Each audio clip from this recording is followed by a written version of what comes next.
ورحمۃ اللہ وبرکاتہ۔ جی، غزوہ بدر کے متعلق آپ نے پوچھا، جو کہ اسلام کی پہلی جنگ تھی۔ یہ رمضان میں ہی لڑی گئی۔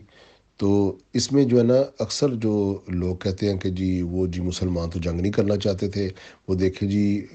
مدینہ سے بدر کتنی دور ہے اور بدر سے مکہ کتنی دور ہے۔ تو یہ جو ہے نا، وہ اپولوجیٹک انداز اختیار کرتے ہیں کفار کے سامنے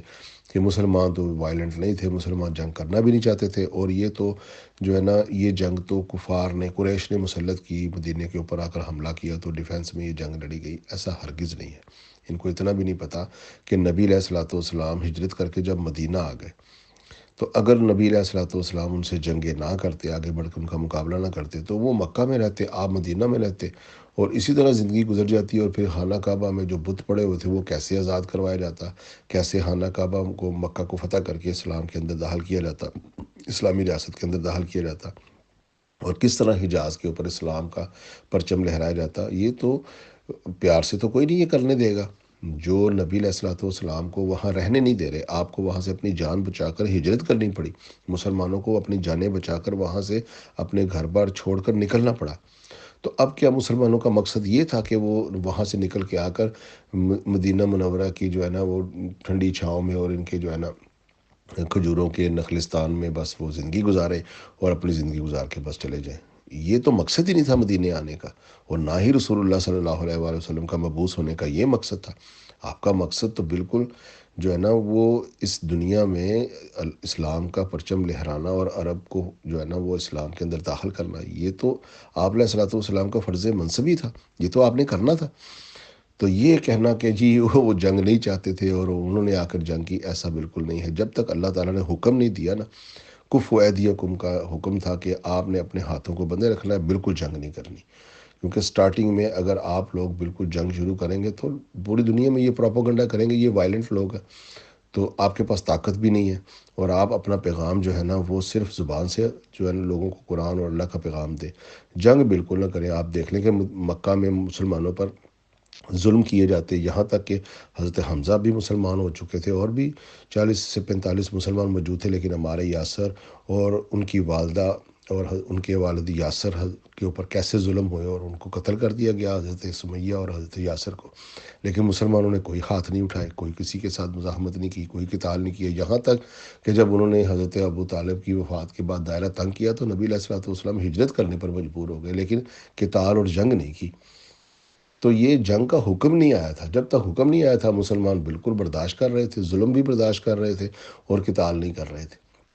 پھر جب اللہ تعالیٰ نے جنگ کا حکم دے دیا کہ لڑو ان سے جو تم سے لڑتے ہیں، یہاں تک کہ انہوں نے مسلمانوں کی وہ جو جائیداد وغیرہ جو پیچھے چھوٹ گئی تھی نا، جب انہوں نے دیکھا کہ یہ مسلمان تو اب وہاں پر جا کر آباد ہو گئے ہیں اور ان کی تعداد بھی بڑھتی چلی جا رہی ہے، تو پھر کفار نے وہ مسلمانوں کے گھر وغیرہ توڑ کے ان کی جو قیمتی اشیاء، جو زمینیں تھیں، وہ ہر چیز وہ ان پر قبضہ کر لیا، اور وہ سارا مال اسباب لے جا کر شام میں وہ تجارتی قافلہ لے کر جاتے، وہاں پر مسلمانوں کے وہ جو مال اسباب بھی بیچے اور اپنا بھی جو قافلے کا سامان لے کر جا رہے تھے۔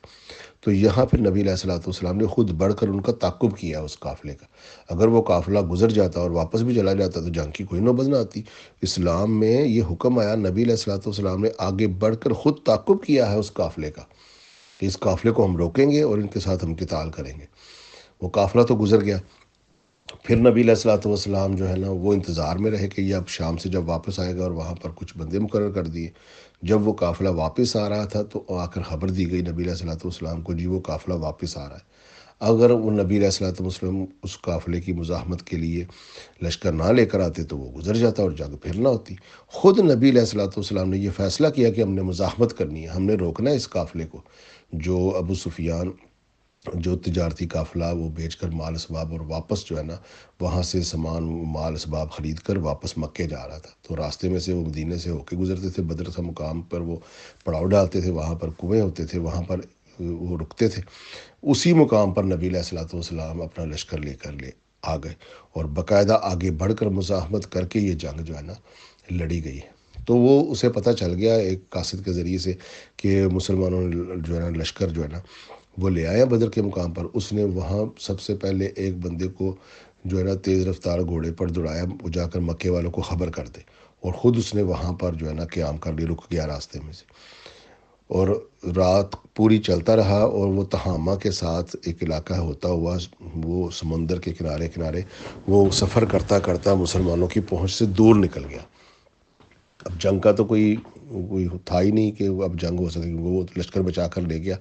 ادھر سے مکہ سے جب اس نے اطلاع دی تھی کہ آ کر مجھے بچاؤ محمد صلی اللہ علیہ وسلم کے لشکر سے، تو مکہ سے پھر انہوں نے کہا ان کی یہ جرت کہ یہ قریش کے ساتھ ٹکر لیں، مسلمان تھوڑے سے تھے اور مدینہ والے اتنے مضبوط بھی نہیں تھے، اور وہ 1,000 کا لشکر لے کر آئے جس میں 100 گھوڑے تھے۔ 100 گھوڑے کا مطلب آج کے دور کا ایک ٹینک سمجھ لیں کہ وہ جس طرح ٹینک حملہ کرتا ہے، تو اس دور پر گھوڑے کے اوپر نیزہ اور تلوار لے کر جو حملہ کرتے تھے وہ آج کے دور کا ایک ٹینک کی مانند ہے، تو ایک بہت مضبوط لشکر بن جاتا ہے 100 گھوڑوں کے ساتھ اور 1,000 کی نفری کے ساتھ، اور مسلمانوں کے پاس 313، اور کوئی گھوڑے بھی اتنے نہیں ہیں اور اونٹ بھی اتنے نہیں ہیں، یعنی بالکل وہ تو ایک قافلے کی مزاحمت کے لیے مسلمان آئے تھے، کوئی 1,000 لشکر کے ساتھ جنگ کرنے تو آئے نہیں تھے۔ اسی لیے جو ہے نا وہ جب قافلہ نکل گیا تو جب ان کے پاس یہ پیغام آیا ابو جہل وغیرہ کے پاس کہ جی قافلہ تو بچ کے نکل گیا ہے، تو یہ جو معاویہ کا سسر تھا نا امیہ، اس نے کہا پھر جنگ کا تو کوئی سوال ہی نہیں ہے، اب تو جنگ کیا کرنی ہے، قافلہ تو بچ کے نکل گیا۔ تو پھر وہاں انہوں نے کہا کہ تم اس لیے جنگ نہیں کرنا چاہتے کہ تمہارا بیٹا جو ہے نا وہ جو مخالف لشکر میں ہے، اس طرح کے اس کو تانے دیے گئے۔ تو پھر وہ جو امیہ تھا نا اس نے کہا چلو ٹھیک ہے پھر آگے بڑھ کے جنگ ہی کرتے ہیں، کیونکہ انہیں یہ نشہ تھا کہ ہم تو 1,000 کا لشکر ہے، وہ مسلمانوں کے پاس 300 کچھ لوگ ہیں، 313 تھے، تو لہٰذا یہ جنگ جو ہے نا وہ پھر مسلمانوں نے تو آگے بڑھ کے قافلے کو پکڑنے کے لیے جنگ کی تھی، مگر سامنے سے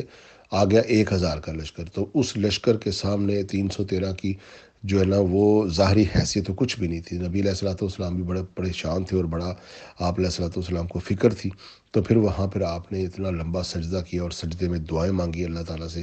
اور آنکھوں میں آنکھیں ڈال کر موت کی دیکھ رہے تھے سب کے 1,000 کا لشکر، 100 گھوڑے آگے ان کے ڈیفینس پہ، اور یہاں مسلمانوں کے پاس جو ہے نا چند تلواریں اور نیزے اور 300 اور کچھ بے سر و سامان لوگ، تو یہ شکست یقینی نظر آ رہی تھی مسلمانوں کو اور ان کو فتح یقینی نظر آ رہی تھی۔ تو اللہ تعالیٰ کے پاس پھر سرب سجدود ہو کر نبی علیہ الصلوۃ والسلام نے اتنی دعائیں مانگی، یہاں تک کہ دعا مانگتے مانگتے آپ علیہ الصلوۃ والسلام نے فرمایا کہ اللہ کہ اگر آج یہ 313 جو ہے نا وہ قتل ہو گئے اور ختم ہو گئے تو پھر تیرا قیامت تک کے لیے نام لینے والا باقی نہیں رہے گا، کہ یہاں تک کہ پھر حضرت ابوبکر نے آپ علیہ الصلوۃ والسلام کے کندھے پر ہاتھ رکھ کے فرمایا حسبک حسبک، کہ بس کیجیے اللہ کے نبی۔ تو اتنا روئے آپ علیہ الصلوۃ والسلام، کیونکہ آپ کی 12 سال کی محنت مکہ میں، اور آپ نے 40-45 لوگوں کو مسلمان کیا، اور پھر یہ 2-2.5 سال میں جتنے لوگ اکٹھے کیے 313، تو اگر یہ ختم ہو جاتے تو پھر نبی علیہ الصلوۃ والسلام کو بڑی فکر تھی۔ تو اللہ تعالیٰ نے پھر آپ کی جو ہے نا آپ کے اوپر سکینہ نازل کیا اور آپ کو جو ہے نا فتح کی خبر بھی سنائی، یہاں تک کہ ان کی مقتل گاہوں کی بھی آپ علیہ الصلوۃ والسلام نے نشاندہی کر دی۔ پھر جنگ کا نکارہ بجا تو وہی عتبہ جو تھا نا جس کو تانے دیے جا رہے تھے کہ تمہارا بیٹا جو مخالفین کے لشکر میں ہے اس لیے تم جنگ نہیں چاہتے، تو وہ اتنا بہادر تھا کہ وہی سب سے پہلے پھر نکلا۔ یہ ہند کا باپ تھا معاویہ، ابو سفیان کا سسر، معاویہ کا نانا،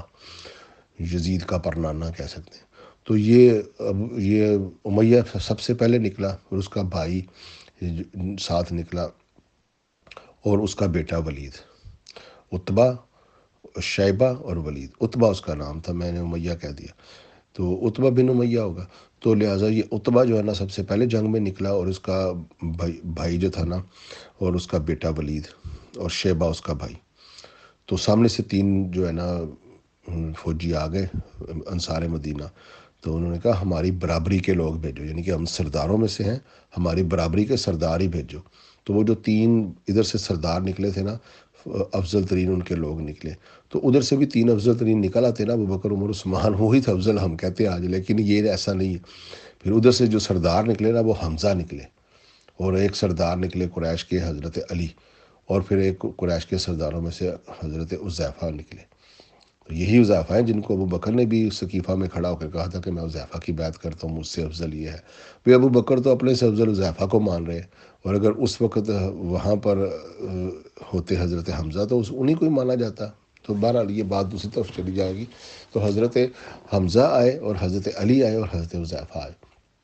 حمزہ کا مقابلہ ہوا عتبہ سے، وہ قتل ہوا۔ علی کا مقابلہ ہوا ولید سے، عتبہ کا بیٹا، اس کو قتل کیا، اور حضرت حذیفہ کا مقابلہ ہوا شیبہ سے، اس کو قتل کیا۔ تو یہ جنگ جو بڑے سردار قتل ہوئے، اور پھر ایک دم جو ہے نا وہ گھمسان کی جنگ شروع ہوئی، گوریلا وار، جس میں پھر قریش کے بڑے بڑے ابو جہل اور یہ وہ سارے سردار، 70 سردار ان کے قتل ہوئے، اور 70 کے لگ بھگ جو ہے نا ان کے سردار قید ہوئے، جن کو پکڑ کر جو ہے نا لے گئے، پھر ان کو جزیہ دے کر ان کو آزاد کیا گیا، اور مسلمانوں کو ایک ایسی فتح ہوئی کہ کفار کے گھروں میں ماتم بچ گئی، اور دور دور تک قبائلوں میں یہ بات جو ہے نا مشہور ہو گئی کہ مسلمان اتنے طاقتور ہو گئے کہ انہوں نے قریش کے 1000 کے لشکر اور 100 گھوڑوں کے ساتھ آئے ہوئے ریٹیلیٹ کرنے والے لشکر کو جو ہے نا فتح حاصل کر لی، 70 قتل کر دیے، 70 پکڑ کے لے گئے، اور ان کو نیست و نابود کر دیا، اور مسلمانوں کو یہ رمضان کے مہینے بھی غزوہ بدر کی فتح ہوئی تھی، اور اس فتح پر جو ہے نا مسلمانوں کی ایک داغ بن گئی قریش کے اوپر، اور جو ہے نا پورے جزیرہ نما عرب کے اندر مسلمانوں کی ایک جو ہے نا ایک ایک پتہ چل گیا کہ یہ ایک مسلمانوں کا لشکر ہے، اور یہ ایک ریاست مدینہ انہوں نے قائم کی ہے، اور یہاں پر ان پر جنگ مسلط کی گئی، اور اس جنگ میں مسلمانوں نے فتح حاصل کر کے اپنے آپ کو ریکگنائز کر لیا کہ یہ بھی ایز اے ایک اسٹیٹ جو ہے نا مدینہ میں موجود ہے۔ تو یہ مختصر واقعات ہیں جنگ کے۔ تو یہ رمضان میں ہوئی ہے جنگ، اور اس میں جو ہے نا مسلمانوں کی یہ فتح کے اس طرح جو ہے نا وہ کامیاب ہوئے کہ مسلمانوں کو ایک ایز اے پاور جو ہے نا پورے قریش میں ایک جو ہے نا انٹروڈکشن ہو گئی مسلمانوں کی۔ تو لہٰذا اس جنگ میں جو ہے نا ولید ابن عقبہ جو ہے نا اس کا باپ عقبہ بن معیط، جس نے اوجری ڈالی تھی آپ علیہ الصلوۃ والسلام پر، وہ ایک واحد بندہ تھا جس کو اسیران بدر میں سے بھی قتل کر دیا گیا، اور حضرت علی سے ہی قتل کروایا نبی علیہ الصلوۃ والسلام نے۔ اور یہ اس لیے بتانا ضروری ہے کہ انہی کی اولادوں نے بعد میں پھر حضرت علی سے جنگ کی، اور انہی کی اولادوں نے بعد میں پھر حسن و حسین کے ساتھ بھی جنگ کی۔ معاویہ نے جنگ کی حضرت علی سے، معاویہ کا نانا قتل ہوا، معاویہ کا ماموں قتل ہوا، عقبہ بن معیط قتل ہوا تو اس کے بیٹے ولید ابن عقبہ نے بھی جنگ کی، اور اسی طرح بنو امیہ کے جو بڑے بڑے سرداران قتل ہوئے، پھر ان کی اولادوں نے حضرت علی کرم اللہ وجہہ کے ساتھ جمل میں اور صفین میں جنگ کی، اور کربلا میں بھی یزید جو ہے وہ معاویہ کا ہی بیٹا، یعنی کہ عتبہ کا پرپوتا۔ تو یہ سارے فاسق فاجر لوگ اپنی جو ہے نا یہ قتل و غارت گری انہوں نے دلوں سے بھلائی نہیں تھی، اسلام کا لبادہ اوڑھ کر بھی انہوں نے اسلام کو نقصان ہی پہنچایا۔ السلام علیکم۔